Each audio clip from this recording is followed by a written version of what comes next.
Senyum sumringah petani sawit seolah hilang setelah mendengar kabar harga tandan buah segar TBS, kelapa sawit turun lagi. Bagi kebanyakan petani sawit swadaya kecil, mereka tak banyak tahu tentang faktor atau penyebab yang mempengaruhi fluktuatifnya harga yang mereka petani. Tahu ketika harga TBS tidak stabil maka ada pihak-pihak elit yang diuntungkan. Sementara di kalangan petani, menjerit, tak mampu memenuhi kebutuhan hidup sehari-hari dan perawatan kebun minus.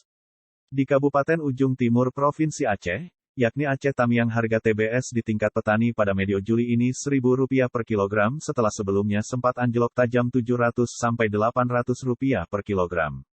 Harga sudah naik pengembilan di agen pengepul, rata-rata sudah Rp1.000 per kilogram, kata Sunarno saat dijumpai di kampungnya Wanosari, Kecamatan Tamiang Hulu, Ahad lalu. Dampak sawit murah, banyak petani mengundur masa panen. Alasan mereka karena berat di ongkos. Setiap panen mereka menggunakan jasa tukang dodos sawit dengan upah Rp250 sampai Rp300 per kilogram. Artinya ketika harga cuma Rp800 hasil kebun bagi dua dengan pemanen. Jadi kalau ditanya kerugian petani jelas banyak rugi, karena biasa dipanen setengah bulan 2 pekan, mundur jadi 3 minggu. Harga Rp1.000 per kilogram saja rata-rata petani mengurungkan niat panen sawitnya, apalagi di bawah Rp1.000, sebut Nanok. Di sisi lain Nanok yang memiliki lahan kelapa sawit seluas 6 hektare justru merasa terbebani dalam perawatan. Pemupukan pohon sawit dilakukan dalam tempo 6 bulan sekali dengan biaya Rp6 juta sekali putaran, belum termasuk upah pekerja. Sementara persediaan pupuk subsidi di wilayah Tamiang Hulu juga langka. Petani harus beli pupuk non-subsidi dengan harga mahal. Jadi hitung-hitung petani tak terido, artinya setiap kali hasil panen tak tersisa uang untuk dibawa pulang, ujarnya. Di samping itu harga kebutuhan sembako saat ini juga melambung tinggi. Tidak sesuai lagi pendapatan petani dengan kebutuhan belanja bahan pokok. Bahkan turunnya harga sawit dibarengi dengan masa buah trek. Wajar kalau masyarakat banyak mengeluh tidak sanggup pikir, dari sawit turun, buah trek, pupuk dan sembako mahal itu sama dengan petani menderita. Lengkap sudah penderitaannya, lanjut Sunarno mewakili petani sawit di kampungnya. Namun petani sedikit lega setelah mendapat informasi dalam waktu dekat setelah Lebaran Idul Adha 1443 Hijriah harga sawit akan kembali naik. Harapan masyarakat mudah-mudahan info itu nyata, pungkas Nanok, berharap. Senada dikatakan Adi Syahputra petani di Desa Balai, Kecamatan Bendahara yang juga mengeluhkan harga sawit turun. Dia menilai harga penjualan sawit hari ini tidak sesuai sama kebutuhan petani yang dibeli di pasar. Ega sesuai karena barang-barang di pasar tidak ada yang turun satupun. Sementara produksi TBS sedang trek dan harganya turun kali, keluh Adi.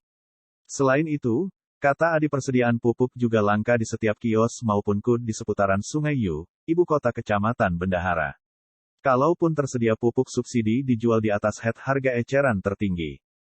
Harganya kurang pas tidak sesuai sama patokan harga dari pemerintah. Urea pada saat saya beli bulan Maret tahun 2022 seharga Rp140.000 per sak, harusnya Rp100.000 per sak, sebut Adi. Menurutnya petani juga tidak bisa beli pupuk subsidi di sembarang tempat lagi, setelah dibuat aturan sistem kelompok tani dan zonasi wilayah. Jadi warga Kecamatan Bendahara nggak bisa beli di Kecamatan Karangbaru. Kalaupun ada pupuk di kios Kecamatan Bendahara kita petani, harus terdaftar di kelompok tani, baru bisa beli, ungkap petani milenial ini. Kalau kita di luar kelompok pembelian dibatasi maksimal 1 sak ukuran 50 kg, sehingga tidak sesuai dengan kebutuhan kita. Tapi kalau orang kelompok bebas beli sudah ada data nama dan luas areal petani masing-masing di kios-kios pupuk subsidi, sambungnya. Mewakili petani milenial mantan Ketua PMII Aceh Tamiang ini meminta kepada pemerintah Aceh maupun pusat mencari solusi dengan membuat kebijakan yang pro kepada petani sawit. Logikanya kita Indonesia sebagai produsen sawit terbesar di dunia, seharusnya pemerintah bisa membuat petani sejahtera, tukas Adi Syahputra. Haji Samuri, salah seorang agen penampung TBS di wilayah Hulu Aceh Tamiang membenarkan harga TBS di parik sepekan terakhir mengalami penurunan. Saat beredar harga Rp700 per kilogram, pihaknya masih berani ambil sawit petani dengan harga Rp1.000 per kilogram. Samuri dikenal banyak relasi dalam bisnis sawit, sehingga dia bisa menjual ke berbagai PKS lokal maupun luar daerah. Kita masih beli sawit petani Rp1.000 per kilogram. Kalau harga di PKS bervariasi Rp1.300 sampai Rp1.350 per kilogram, tapi kondisinya Senin tanggal 11 Juli tahun 2022, PKS di Aceh Tamiang membatasi pembelian TBS, hanya 15 truk yang boleh masuk 1 PKS per hari. Sebagian PKS di luar Aceh bahkan ada tidak terima buah lagi dari pihak ketiga, tuturnya. Alasan pihak PKS, kata Haji Samuri, tangki penimbunan CPO mereka sudah penuh. Truk tangki bermuatan CPO juga antre di PKS-PKS, karena barang di Pelabuhan Belawan belum jalan per ekspor. Jika di Pelabuhan Belawan, Sumatera Utara sudah membutuhkan baru truk CPO jalan, PKS beli sawit normal lagi seperti biasa, ujar Samuri, pemilik 2 peron ram, sawit terbesar di wilayah Tenggulun dan Jambo Rambong, Bandar Pusaka ini. Dinas Pertanian, Perkebunan dan Peternakan di Stanakbun, Kabupaten Aceh Tamiang mencatat penetapan harga TBS pada pekan ini dari Pemprov Aceh sebesar Rp1.600 per kilogram untuk petani mitra di Aceh Tamiang. Sementara di tingkat petani swadaya tidak ada penentuan harga tapi mengikuti harga pasar yakni Rp1.050 per kilogram. Beberapa hari ini sudah mulai naik sawit, sebelumnya turun sampai Rp700 per kilogram di tingkat petani swadaya, kata Kepala Bidang Perkebunan di Stanakbun Aceh Tamiang, Edward Fadli Yukti di Aceh Tamiang, Rabu tanggal 6 Juli tahun 2022. Ditegaskan Edward Yukti kalau untuk penetapan harga TBS itu langsung di provinsi tidak di kabupaten. Sekarang ini penetapan harga TBS dilakukan per minggu, tidak lagi sebulan sekali. Waktu penetapan harga semua perusahaan industri atau pabrik kelapa sawit PKS, wajib hadir di provinsi baik secara virtual Zoom ataupun tatap muka, tegasnya. Edward menambahkan proses penetapan harga dari perusahaan dihitung dari nilai tender CPO-nya, kemudian dihitung kembali pakai metode rumus baru ditentukan berapa harganya per wilayah. Untuk Provinsi Aceh dibagi 2 wilayah Barat dan Timur. Barat dengan Timur harga berbeda. Kalau selisih harga lebih tinggi di sini Timur, dari Barat, ungkap Edward didampingi staf PIP Hairul Kadri. Terkait tidak stabilnya harga TBS di tingkat petani, menurut Edward Yukti, Pemkab Aceh Tamiang sedang membuat surat edaran SE tentang penetapan harga TBS tidak bisa dilakukan sepihak oleh perusahaan. Format surat edaran dari Distambunak tersebut sudah dikirim ke Bidang Ekobank dan Hukum Setdakap Aceh Tamiang untuk dikoreksi. Melalui edaran Bupati meminta kepada perusahaan PKS-PKS, agar tidak sepihak dan semena-mena dalam menetapkan harga TBS, sebut Edward. Meski disadari kondisi hari ini pemerintah daerah tidak bisa menyalahkan perusahaan penerima TBS. Alasan logis pihak perusahaan juga harus dipertimbangkan. Tangki penimbunan CPO di PKS-PKS sudah pada penuh, karena barang CPO yang diekspor tidak bisa keluar dari Pelabuhan Belawan. Jadi bagaimana mereka mau beli sawit, mau disimpan di mana barangnya, ujar Edward. Namun akan disampaikan melalui surat edaran perusahaan diminta untuk tetap perhatikan kondisi masyarakat, jangan sampai nanti dipikir Pemkab Aceh Tamiang seolah-olah yang abai tidak peduli dengan nasib petani sawit, tambahnya. Saat ini update harga terus diminta dari PKS. Pihaknya mengklaim untuk skala kabupaten atau kota harga TBS tertinggi di Aceh Tamiang Rp1.600 per kilogram. Tetapi dalam pelaksanaannya dinas tetap melihat harga TBS dari lapangan petani swadaya, yang tidak menikmati rujukan harga resmi yang ditetapkan pemerintah. Ada pola yang pertama mitra, kalau lahan mitra harga tinggi, tinggi saja tapi tidak bisa jadi patokan kita. Saat ini yang jadi kendala petani swadaya atau punya masyarakat yang selalu terzolimi soal harga, kata Edo sapaan akrab Edward Fadli Yukti.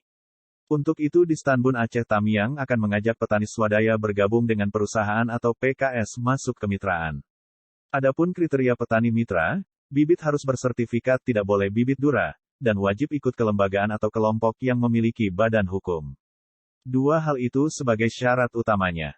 Dinas ini mencatat setidaknya ada 12 unit industri PKS beroperasi di Kabupaten Aceh Tamiang. Sedangkan jumlah pemegang HGU sebanyak 48 perusahaan dan untuk perkebunan sawit rakyat mencapai 23.105 hektar. Saat ini perusahaan yang sudah membuka peluang kerja sama petani mitra, di antaranya, PKS Patisari, PKS BSG atau ex-PT Mapoli, PT Rapala, PMKS Sisirau dan PT Seumadam yang sedang mengarah ke mitra pembelian TBS. Pola kemitraan ini diyakini akan membuat harga TBS tingkat petani lebih terjamin. Kedepan dinas akan surati perusahaan-perusahaan wajib buat kemitraan, jadi masyarakat kita minta ikut jadi petani mitra kalau mau harga sawit stabil, seru Edo. Selain itu dinas juga akan mengajak koperasi-koperasi pelaksana program sawit rakyat PSR, di Aceh Tamiang semua masuk mitra PKS. Koperasi pasar dijamin lolos menjadi mitra karena syarat sudah terpenuhi. Karena syarat mitra sama dengan syarat masuk PSR, mulai dari bibit, kelembagaan dan lahan kebun tidak masuk kawasan hutan lindung, ujarnya lagi. Peran dinas akan bantu fasilitasi untuk petani mitra. Akan ada kontrak kerja sama baik koperasi maupun kelompok tani langsung dengan perusahaan. Nantinya zona atau lahan mitra akan ditentukan oleh perusahaan kepada lembaga yang menaungi petani. Syarat dan ketentuan PKS harus diikuti oleh Koptan atau lembaga koperasi. Manfaat lain bergabung di mitra sudah ada beberapa perusahaan PKS menawarkan subsidi pupuk dengan pembayaran secara cicil. Bahkan perusahaan bersedia membantu angkutan untuk membawa produksi, bebernya. Jadi cara ini akan dijadikan solusi menghadapi situasi fluktuasi harga TBS di Aceh Tamiang yang setiap hitungan jam dapat berubah, kadang dalam sehari bisa 3 kali naik turun. Kalau mitra PKS sudah pasti selama seminggu harga telah ditetapkan. Apalagi hari ini kewajiban seluruh PKS, mereka paling rendah harus memiliki sertifikasi perkebunan ISPO Indonesian Sustainable Palm Oil. Itu wajib sebagai satu syarat untuk ekspor CPO, saat ini mereka PKS, lagi mengejar semua, tukas Edward Yukti. Secara terpisah Ketua DPW Apkasindo Aceh Sofyan Abdullah dihubungi dari Kuala Simpang, Sabtu tanggal 9 Juli tahun 2022, mengatakan sepulangnya ia dari Bogor, Jawa Barat dalam satu pertemuan dengan Menko Marves RI Luhut Binsar Panjaitan melihat titik terang soal harga sawit sudah nampak. Di mana? Kata Sofyan biang kerok yang mempermainkan harga sawit sudah diketahui. Gini ya, saya baru pulang bertemu dengan Pak Menteri Luhut Binsar Panjaitan dan Dirjen Perkebunan Andi Nur Alamsyah. Lama kami kemarin 3 jam sama Pak Luhut. Intinya dasarnya ada perubahan tapi kan, butuh waktu akan membaik harga TBS ini, ujar Sofyan. Kendala yang dihadapi itu dicontohkan Sofyan Abdullah karena di Indonesia sendiri ada berapa ratus ribu PKS tidak terukur dan berapa perusahaan HGU yang tidak terdaftar, jadi permainan ini diduga sangat rapi. Berbeda dengan negara tetangga seperti Malaysia. Jadi inilah lagi dibongkar satu-satu di mana titiknya, ungkap Sofyan. Apkasindo menyadari hari ini suka tidak suka kaum petani menjerit semua.